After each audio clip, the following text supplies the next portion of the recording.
Hello dear students, welcome back to organise knowledge channel. और आज की जो वीडियो है उसमें हम डिस्कस करेंगे worksheet number 28 for class 7th social science की बच्चों ये वर्कशीट है जो आपके लिए 12 नवंबर 2021 के लिए शेड्यूल की गई है। आज की जो वर्कशीट है स्टूडेंट्स, उसमें हम how the state government works, state government कैसे काम करती है, उसको कंटिन्यू करते हुए आगे पढ़ेंगे।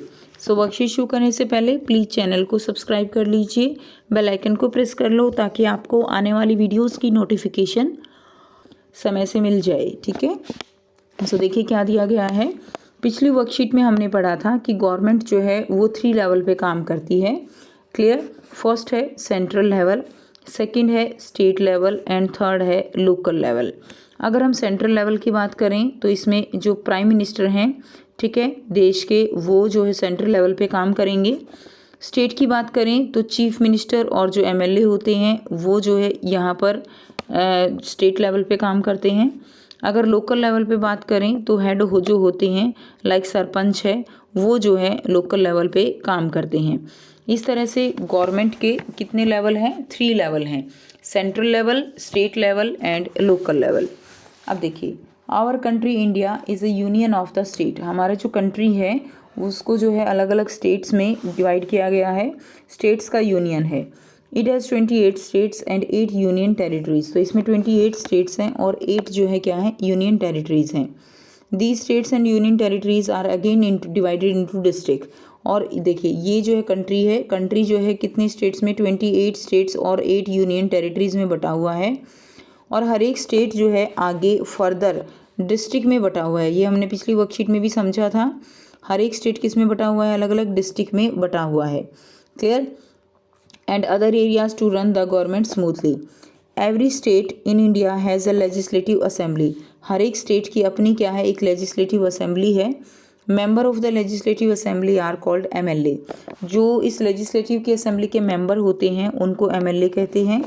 And each state is divided into different area और कॉन्स्टिट्यूएंसीज। और हर एक जो स्टेट है उसको अलग अलग एरिया और एरिया या उसको हम क्या कहेंगे, कॉन्स्टिट्यूएंसीज में बांटे गए हैं। From each constituency, for example, साथ साथ एग्जाम्पल से समझेंगे। जैसे अगर हम दिल्ली की बात करते हैं, दिल्ली के अंदर जो है, जो पूरी दिल्ली है उसको 70 अलग अलग कॉन्स्टिट्यूएंसीज में बांटा गया है। ठीक है, कितनी कॉन्स्टिट्यूएंसीज में? 70। तो यानी यहाँ से एमएलए की सीट जो है वो कितनी हो जाएंगी? टोटल एमएलए की सीट जो है वो कितनी है? 70 हैं। अब हर एक जो कॉन्स्टिट्यूएंसी है उस पर अलग अलग पार्टी अपने अपने जो रिप्रेजेंटेटिव हैं उनको खड़ा करते हैं और यूनिवर्सल एडल्ट फ्रेंचाइज के थ्रू, यानी सभी को वोट देने का जो अधिकार है, वोट के अधिकार से सभी जो है इन रिप्रेजेंटेटिव को, हर एक जो भी पार्टी के हैं अलग अलग, कोई भी एक जो है उन सभी पार्टी से कोई भी एक वहाँ पे चुना जाता है और वो क्या कहलाता है? वो एमएलए कहलाता है। Clear? From each constituency, the people elect one representative who then become the member of Legislative Assembly (MLA). In this way, we can say that MLA represent the public. इस तरह से हम कह सकते हैं कि जो भी एक आप कह सकते हो कि एक क्षेत्र से जो भी व्यक्ति जो है इलेक्ट होके जाएगा असेंबली में, वो वहाँ की जो पब्लिक है उसको रिप्रेजेंट करता है, क्योंकि वहाँ की पब्लिक ने उसे वोट देकर असेंबली में भेजा है। तो वो क्या रहेगा? वो उनको रिप्रेजेंट करता है। You would have notice that people stand for election in the name of different parties. आपने देखा है कि लोग जो है इलेक्शन में अलग अलग पार्टीज़ के नाम से जो स्टैंड करते हैं, लाइक बीजेपी, कांग्रेस, आम आदमी। ठीक है, these MLA therefore belong to different political parties. और ये जो एमएलए हैं ये अलग अलग डिफरेंट पॉलिटिकल पार्टीज से बिलोंग करते हैं। The political party whose MLA win in more than half of the constituencies is considered to be in the majority in the state। और जिस पार्टी को जितनी भी सीटें हैं टोटल, ठीक है, मान लीजिए टोटल 70 सीटें हैं दिल्ली में, तो जिस भी पार्टी को 35 + 1, 35 तो हाफ हो गया, +1, जिसको भी 36 सीट मिलेंगी वो जो है वहाँ पे गवर्नमेंट बनाएगा, वहाँ पे सरकार बनेगी। और ये जो गवर्नमेंट होगी, ये जो पार्टी होगी, ये पार्टी क्या होगी? ये पार्टी रूलिंग पार्टी कहलाएगी, क्योंकि इसको मेजॉरिटी जो है इसको मिली है। बाकी जो पार्टीज होंगे and all other they are called the opposition. बाकी पार्टीज उनको क्या कहेंगे? उनको अपोजिशन कहेंगे। After the election the MLA belong to the ruling party elect their leader who become the chief minister. Election के बाद जो MLA जो रूलिंग पार्टी से बिलोंग करेंगे वो अपना लीडर चुनेंगे और जिस भी लीडर को वो चुनते हैं वो चीफ मिनिस्टर बनता है। The chief minister then select other people as minister. जब चीफ मिनिस्टर सेलेक्ट हो जाएगा तो चीफ मिनिस्टर बाकी जो मंत्री हैं उनको सेलेक्ट करेंगे। जो MLA चुने हुए हैं उन्हीं में से मंत्री मिनिस्टर सेलेक्ट किए जाते हैं। After the election it is the governor of the state who appoint the chief minister. Election के बाद जो उस स्टेट का गवर्नर होता है वो चीफ मिनिस्टर को अपॉइंट करता है और बाकी जो मिनिस्टर्स हैं उनको भी जो है वो चुनाव उनका करवाता है। The chief minister and other minister have the responsibility of running various government department और ministries। जो भी मिनिस्टर बनाए जाते हैं उनको रिस्पॉन्सिबिलिटी दी जाती है अलग अलग डिपार्टमेंट को स्मूथली रन करने के लिए, जैसे कि एजुकेशन डिपार्टमेंट है, हेल्थ डिपार्टमेंट है, एनवायरमेंटल डिपार्टमेंट है, तो अलग अलग डिपार्टमेंट उनको दे दिए जाते हैं। Sometime one party does not got a clear majority, in this case many parties come together to form government. कई बार क्या होता है एक पार्टी जो है उसको क्लियर मेजॉरिटी नहीं मिलती है और जो दूसरी पार्टीज होती हैं वो पार्टीज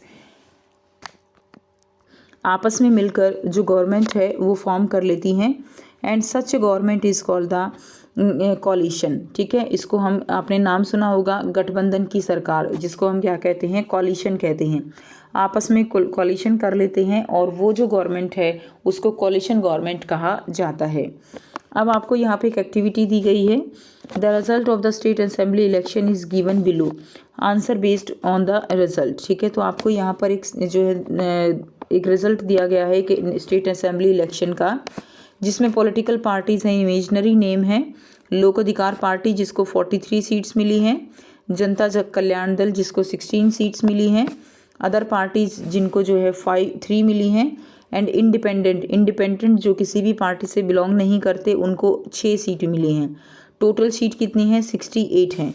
अब देखिए 68 सीट में से रूलिंग पार्टी कौन सी होगी, जिसको सब आधे से ज़्यादा यानी जिसको 34 + 1 35 जो है जिसको सीट मिलेंगी वो जो है क्या होगा, रूलिंग पार्टी होगा। तो यहाँ पे लोक अधिकार पार्टी के पास 43 सीट है, यानी लोक अधिकार पार्टी जो है वो गवर्नमेंट बनाएगी। अब आपको यहाँ पर पहला प्रश्न दिया गया है, फर्स्ट क्वेश्चन है state which party will form government and why. तो हमने अभी देखा कि लोक अधिकार पार्टी गवर्नमेंट फॉर्म करेगी क्योंकि इसके पास मेजॉरिटी है।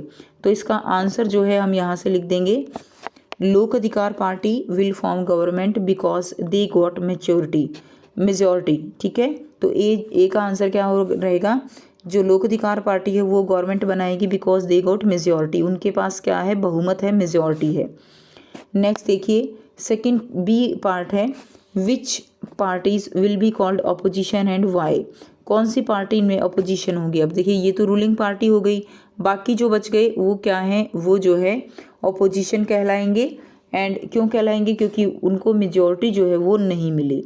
आंसर हो जाएगा Janata Kalyan Dal, other parties independent will be called opposition because they are not in majority, क्योंकि ये लोग जो है मेजॉरिटी में नहीं थे, इसलिए क्या फॉर्म किया, अपोजिशन फॉर्म किया। तो यहाँ से जो है क्वेश्चन बी का जो है आप आंसर लिख देंगे। नेक्स्ट देखिए क्वेश्चन नंबर 3 सी दिया गया है from which party the chief minister and other minister will be formed. तो कौन सी पार्टी से चीफ मिनिस्टर बनेगा, जो लोक अधिकार पार्टी है। यहाँ पे chief minister and other minister will be formed from लोक अधिकार पार्टी बिकॉज ऑफ मेजॉरिटी है इनके पास, तो यहीं से चीफ मिनिस्टर बनेगा। एक्टिविटी 2 है find name of some political parties. तो कुछ जो पॉलिटिकल पार्टीज़ हैं उनके नेम आपको लिखने हैं, बहुत आसान है लिखना, सभी बच्चे जानते भी हैं, लाइक बीजेपी, कांग्रेस, आम आदमी पार्टी एट्सेट्रा। बस ये 3 नाम जो है आप इसमें लिख दीजिए। नेक्स्ट देखिए ये आपकी एक्टिविटी 2 हो गई। नेक्स्ट क्वेश्चन दिया गया है, पहले दिया गया है गवर्नर कौन है। The head of state is called the governor. Governor जो स्टेट है उसका हेड कहलाता है। ही और she is appointed by the central government. जो सेंट्रल गवर्नमेंट है वो उनको अपॉइंट करती है to ensure that the state government work within the rule and regulation of the constitution. जो कि इस चीज़ पे नज़र रखता है कि वहाँ की जो स्टेट गवर्नमेंट है वो जो है रूल्स रेगुलेशन जो कॉन्स्टिट्यूशन में लिखे गए हैं उनके अकॉर्डिंग काम कर रही हैं या नहीं कर रही हैं। इस तरह से सुपरवाइज करना गवर्नर का काम होता है। अब यहाँ पे कुछ आंसर जो है क्वेश्चंस दिए गए हैं। Who is the MLA of your area, आपको बताना है आपके एरिया का एमएलए कौन है। तो इस क्वेश्चन के आंसर के लिए आप अपने पेरेंट्स की हेल्प लोगे और उनसे पूछोगे कि उनके एरिया का एमएलए कौन है। जैसे अगर हम नरेला कॉन्स्टिट्यूंसी की बात करें, ठीक है, तो वहाँ पर जो एमएलए हैं वो कौन है, वो शरद कुमार चौहान हैं। तो आपके एरिया में अलग अलग जो है क्या होंगे, अलग अलग एमएलए होंगे। तो शरद कुमार चौहान जो है नरेला कॉन्स्टिट्यूंसी के जो है कौन है, एमएलए हैं। ठीक है, आप इसी तरह से नाम लिख देंगे। सेकंड है use the term constituency and represent to explain an MLA and how is the person elected. आपको कॉन्स्टिट्यूंसी और रिप्रेजेंट वर्ड का यूज़ करते हुए एमएलए को एक्सप्लेन करना है, ठीक है, और कैसे इस पर्सन को इलेक्ट किया जाता है ये आपको लिखना है।